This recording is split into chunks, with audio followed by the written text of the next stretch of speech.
Bonjour Kavina, je m'appelle Litfia Osgur et Pardon. Et moi, Tania Martins.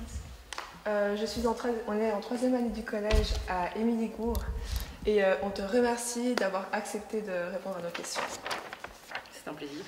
Ok, alors notre première question. Les objectifs du développement durable 2030 et les droits de l'homme visent à éradiquer la pauvreté.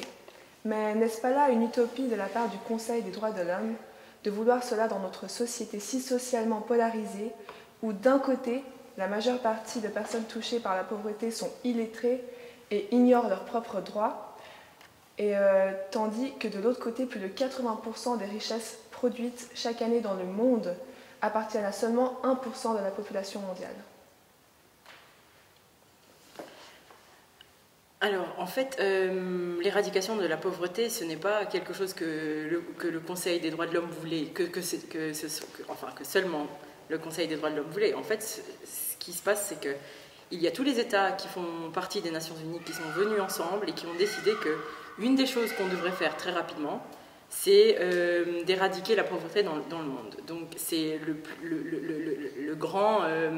la grande société des États, on va dire, qui a décidé qu'il faudrait faire ça. C'est vrai que ça peut paraître très ambitieux, peut-être une utopie comme vous dites, mais c'est pas parce que quelque chose nous paraît difficile qu'on devrait dire bon, peut-être que c'est trop difficile et qu'on ne le fera pas. Par exemple, dans ce qui se concerne, par rapport à la lutte contre la pauvreté, on a eu certaines actions qui ont été faites par les États dans le passé pour aider, pour arriver à ce stade où il y aura plus de pauvreté dans le monde. Une des choses, par exemple, qui avait été faite auparavant, c'était alors en anglais ça s'appelle les MDGs, c'est les objectifs millénaires du développement, qui étaient utilisés auparavant pour donner des pistes pour lutter contre la pauvreté et éradiquer la pauvreté. À travers ce concept et ce programme, ce que nous avons pu faire, par exemple, c'est d'augmenter la scolarisation des enfants, ou même d'arriver à faire en sorte qu'il y ait moins d'enfants qui contractent la malaria, par exemple, ou d'augmenter l'accès à l'eau potable. Et maintenant, les objectifs millénaires du développement veulent faire un peu la même chose, mais certainement plus ambitieux. Mais ce sont des projets qui nous aident, qui aident les États à arriver à certains objectifs. Donc ça va être des petits pas, mais qui arriveront certainement vers cette utopie, comme vous dites, qui est l'éradication de la pauvreté. Ok, merci. Il semblerait qu'il existe des différences entre les droits de l'homme européens et universels, pas seulement au niveau du respect d'autrui, mais aussi au niveau de la valeur juridique. Et donc, quelle est la différence entre ces deux échelles de droit? Alors, vous dites vous-même qu'il y a des droits de l'homme universels. Et après, vous parlez de droits de l'homme européens. Déjà, quand on dit universel, c'est difficile de réduire cela à une échelle régionale, donc à l'Europe ou à l'Afrique, à l'Asie, etc. Quand on parle de droits de l'homme, on parle des droits qui existent pour tout le monde, qui sont là à partir du moment où il y a où on est humain. Ce sont des droits qui nous appartiennent. On ne peut jamais s'en défaire. Et les différences qui peuvent exister selon les régions éventuellement, ce sont peut-être les mécanismes qui existent pour veiller à cette mise en œuvre de ces droits, à l'application des règles ou au respect par les États de leurs obligations en la matière. Donc, par exemple, en Europe, on a un mécanisme qui est certainement plus contraignant que des mécanismes qui existent au niveau international. Il y a par exemple la Cour européenne des droits de l'homme qui veille à l'application de ce qu'on appelle la Convention européenne des droits de l'homme, qui reprend les mêmes droits qui sortent des mêmes droits de la Déclaration universelle des droits de l'homme. Après, nous avons donc cette Cour qui a des moyens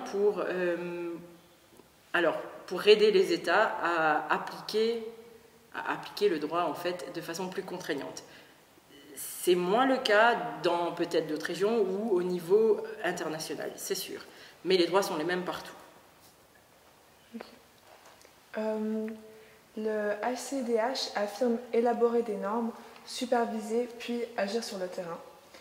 Mais dans le cas où les violations présentes dans chaque État sont associées à des entreprises privées comme en Chine, où le salaire moyen des femmes s'élevait qu'à 77% de celui des hommes en 2016, comment celui-ci peut-il intervenir pour promouvoir cette égalité de genre assurée par l'article 23.2 ? La question que vous posez, en fait, elle se rapporte à comment est-ce qu'on peut faire pour faire en sorte que les entreprises privées, enfin les entreprises en général, respectent les règles des droits de l'homme. Et ça, c'est une question qui est relativement récente sur l'agenda des Nations Unies. Alors, récente sur une échelle de décennies, certainement, où ce qu'on a remarqué, c'est que l'activité des entreprises a des impacts sur la jouissance des droits de l'homme par tout un chacun. Il y a un exemple que vous donnez vous aussi, vous-même. Ce qui se passe, c'est que, alors, il y a des règles qui existent déjà pour essayer de contraindre, ou en tout cas d'aider les entreprises à respecter les normes en matière de droits de l'homme. Et il y a des règles qu'on est aussi en train d'élaborer en ce moment. Donc, il y a par exemple le Conseil des droits de l'homme qui se penche régulièrement sur ce sujet.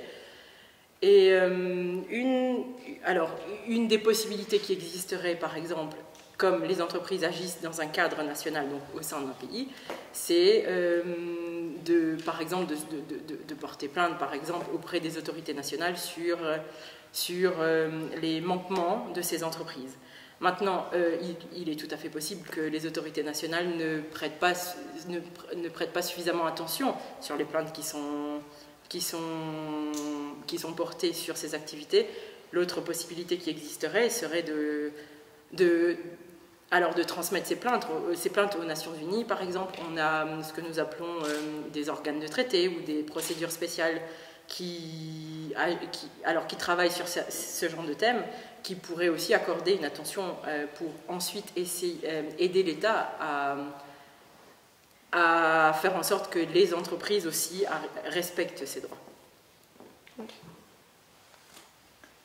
Concrètement, que fait le Haut Commissariat des droits de l'homme pour remédier au bafouement des droits des personnes migrantes rejetées à la mer au mépris de l'article 14.1 qui leur donne le droit de bénéficier de l'asile, ainsi que l'article 3 qui concerne le droit à la vie et à la sécurité? Je pense que le PAN, il avait aussi la même question que vous.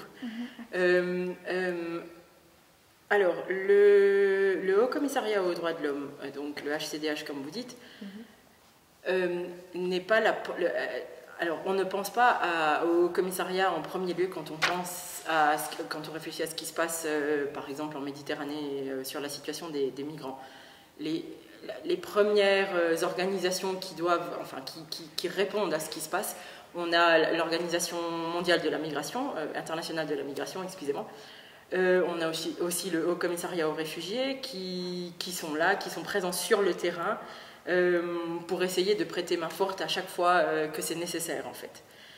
Alors, une des choses que le Haut Commissariat aux droits de l'homme arrive à faire, et donc le Haut Commissaire aussi, c'est à chaque fois de rappeler aux États leur obligation en ce qui concerne les droits, les droits de l'homme et donc les droits des personnes migrantes.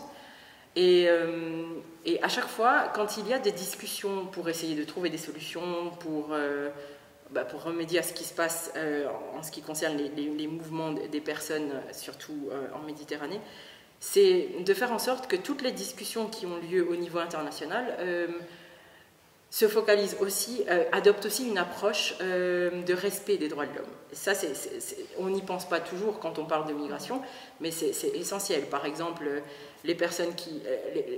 parmi les personnes migrantes, il y a des enfants, il y a des jeunes filles qui sont beaucoup plus vulnérables. Et c'est pour cela que dans ce genre de discussion, le Haut Commissariat aux droits de l'homme est présent et essaye de donner le ton, on va dire, pour que les questions de droits de l'homme soient abordées quand les solutions sont recherchées. Comment se peut-il que les droits de l'homme soient parfois inférieurs à la religion dans certains pays, par exemple l'Arabie Saoudite, où les femmes sont contraintes de porter l'abaya, ce qui va à l'encontre de l'article 19, comme s'ils avaient autant de valeur que des règles morales, et pourquoi ne pas y remédier? On revient ici, là, à la question de l'universalité des droits de l'homme.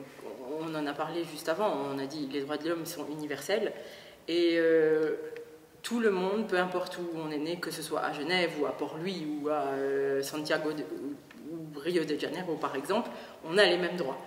Alors, c'est vrai que dans certains contextes ou dans certains pays, il y a des traditions qui sont difficiles à faire évoluer. Alors, une des choses que nous pouvons faire, par exemple au Commissariat aux droits de l'homme, c'est d'aider les États à rapprocher leur contexte national aux obligations qu'ils ont, ou en tout cas aux règles qui existent en matière de droits de l'homme. Donc on a par exemple, comme vous dites dans le contexte, on a ce qu'on appelle le comité sur l'éradication de toute forme de discrimination à l'égard des femmes qui travaille sur ce sujet et qui aide donc les États à rapprocher leur action nationale aux obligations qui découlent de la Convention. Donc, c'est sûr qu'il y a des choses qui prennent un petit peu plus de temps, mais petit à petit, on y arrive. Ok, merci. On vous remercie infiniment d'avoir répondu à mes questions. Merci. Merci à vous.